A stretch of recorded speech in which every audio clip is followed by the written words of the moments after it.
नागपूर जिल्ह्यात अवैध रेती वाहतुकीवर पोलिसांनी मोठी कारवाई केली आहे. रामटेक तालुक्यातील देवलापार परिसरात स्थानिक गुन्हे शाखेच्या पथकाने ट्रॅक्टरसह लाखोंचा मुद्देमाल जप्त केला.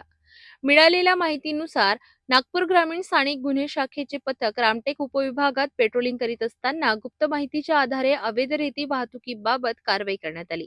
मिळालेल्या माहितीनुसार पोलिसांनी मौजा चोर बाहुली येथील नाल्याजवळ नाकाबंदी केली. यावेळी ट्रॅक्टर क्रमांक MH40BJ 3943 आणि त्याला जोडलेली विना क्रमांकाची ट्रॉली अडवून तपासणी करण्यात आली. तपासणी दरम्यान ट्रॉलीमध्ये रेती आढळून आली. ट्रॅक्टर चालक नितेश वासुदेव उईके वय वर्ष 32 राहणार सोनेघाट याच्याकडे रेती वाहतुकीसाठी कोणताही वैध परवाना नसल्याचे उघड झाले.